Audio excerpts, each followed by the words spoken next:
안녕하십니까. 세상 읽어주는 남자 이상훈입니다. 오늘은 파운드리와 팹리스 관계를 따져보는 시간을 갖겠습니다. 이 최근 외신을 보면 파운드리 수주 관련 소식이 많습니다. 이 퀄컴의 차기 모바일 AP인 스냅드래곤 895를 삼성 4나노가 수주했다고 하니 또 이번에는 스냅드래곤 895 플러스를 TSMC 4나노가 가져갈 것이라는 루머가 돌고 있다는 소식이 대표적입니다. 인텔의 펩 겔싱은 TSMC에 몰빵하는 수준은 위험하다며 TSMC 대안으로서 인텔을 어필하는 인터뷰도 많이 하고 있음을 알 수 있습니다. 이런 뉴스를 보면 파운드리가 새 고객을 유치해서 기존 질서에 충격을 주는 것이 얼마나 힘든 일인지 간접적으로 유추할 수 있는데요. 치열한 경쟁은 모든 산업에 해당되는 것이지만 칩 비즈니스는 매우 보수적인 산업이기 때문에 후발주자가 선발주자를 따돌리는 게 더 어렵습니다. 그런 맥락의 연장선에서 파운드리와 팹리스 간의 관계를 천천히 따져보는 것도 의미 있을 것 같습니다. 이 반도체의 테스트 공정을 한번 보겠습니다. 여기에서 흔히 그 샘플링 검사는 불가능한데요. 전수 검사가 필수입니다. 한치의 오차도 허용하지 않는 게 칩 산업입니다. 이 칩의 오류는 그 제품의 오류로 곧바로 연결되기 때문에 그렇습니다. 그렇기 때문에 오류 가능성을 조금이라도 줄이는 방향으로 팹리스들도 움직일 수밖에 없습니다. 일단 그 파운드리 고객인 팹리스는 칩을 제작하기 1, 2년 전에 설계 기획 단계에서부터 파운드리 제작 라인을 감안해서 칩을 설계합니다.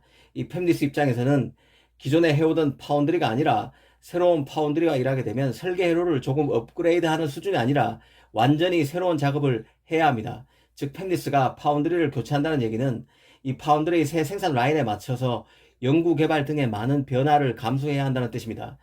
당장 파운드리를 바꾸면 그 제작 공정에 맞춰서 최적화된 설계 도구를 제공하는 소프트웨어 업체인 EDA 툴도 바꿔야 합니다.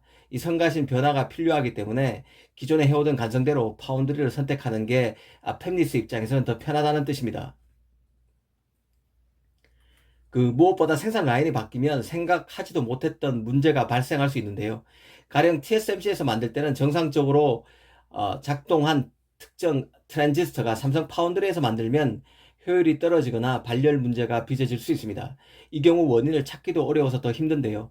공정이 워낙 많기 때문에 웨이퍼 실물을 확인하는 데만 3개월가량이 걸립니다.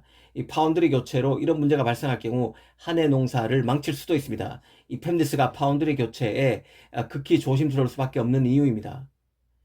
이 칩이 고도화되면서 팹리스의 칩 설계에 따른 투자 비용도 급격히 치솟는 점도 파운드리 교체를 주저하게 만드는 요인인데요. 이 팹리스가 10나노급 반도체를 설계하는데 평균적으로 2억 달러가 들어가는데 그 7나노급 칩은 3억 달러, 5나노 칩은 5억 달러 남짓이 들어가고 이 3나노 칩은 최대 15억 달러가 투입돼야 한다고 합니다. 칩에 배치돼야 하는 트랜지스터 숫자가 늘어난다는 의미는 회로의 설계 인력, 검증 인력의 증가뿐만 아니라 개발 기간의 증가를 의미합니다. 이 팹리스가 칩을 주문하고 실제로 만들어진 칩을 파운드리로부터 받아보는 데 걸리는 시간을 그 리드 타임이라고 하는데요. 이 리드 타임도 갈수록 길어지고 있습니다. 팹리스 입장으로서는 칩 개발에 따라 투입해야 하는 매몰 비용이 점점 커지고 있다는 뜻입니다. 이런 그 파운드리 공정 특징, 그 고신뢰를 바탕으로 하는 칩 산업의 성격상 팹리스는 대형 파운드리 그리고 오랫동안 작업을 함께한 파운드리를 본능적으로 찾게 됩니다. 그런 맥락에서 보면 삼성이 TSMC에 맞서서 새로운 고객을 그 발굴하는 일은 말처럼 쉬운 일이 아니라는 것을 알 수 있습니다. 인텔은 두말하면 잔소리죠. 삼성보다 더 어려울 수밖에 없습니다. 그럼 TSMC에서 삼성으로 파운드리 교체를 단행하는 데 따른 편익에는 어떤 게 있을까요? 가령 그 칩의 성능 대비 납품 단가 등에 있어서 삼성의 장점이 있을 것입니다. 이 팹리스 입장에서는 똑같은 설계의 칩을 받아보는데 돈이 덜 든다는 얘기입니다. 삼성의 경우 TSMC보다 납품 단가가 20에서 최대 30%가량 싸다고 알려져 있습니다. 이 팹리스로서는 삼성으로 수주처를 다원화함으로써 절대 강자 TSMC가 제시하는 가격 단가도 낮출 수 있게 됩니다.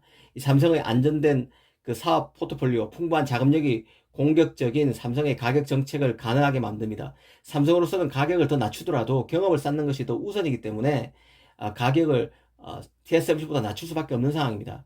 특히 그 펩 겔싱은 인텔 CEO 말대로 미중 무역 분쟁, 바이러스 사태를 거치면서 한계 파운드리에 납품을 전적으로 의존하는 리스크는 절대 피해야 한다는 것을 팹리스가 뼈저리게 체득하고 있습니다. 삼성 기술력이 담보된다면 최고 사양 칩도 팹리스 입장에서 복수 밴드는 필수라는 얘기입니다. 사실 그 메모리, D램 등에서도 EUV가 적용되고 있지만 파운드리는 이 반도체 제조 분야에서 가장 먼저 극자외선 장비, EUV 장비가 적용된 분야입니다. 그런데 문제는 EUV 장비가 대당 2천억 원이나 한다는 데 있는데요. 인류 파운드리가 되려면 매해 EUV 장비를 수십 대 들여놓아야 합니다. 웬만한 기업은 엄두도 내기 힘든 자금 규모가 필요합니다. EUV 장비 가격이 워낙 고가이다 보니 이런 장비를 들여와서 일정 수준 이상으로 이 가동률을 확보하지 못하거나 기술 개발에 실패할 경우 파운드리는 그대로 나락으로 떨어집니다. EUV 장비가 필요한 그 7나노 공정에 참여하겠다고 발을 들여놓은 이상 곧바로 장비 가동에 들어갈 정도로 고객을 잡을 수 있어야 이 파운드리로서 지속 가능할 수 있다는 뜻입니다. 이 삼성의 경우 직접 설계한 AP 물량을 파운드리에서 제조할 수 있고 사정이 여의치 않으면 EUV 장비를 파운드리에서 메모리 공정으로 돌릴 수도 있습니다. 이는 바로 삼성이 TSMC의 끝까지 경쟁에서 뒤처지지 않고 따라붙을 수 있는 이유이기도 합니다. 오늘은 파운드리와 팹리스의 관계를 따져보는 시간을 가졌습니다. 감사합니다.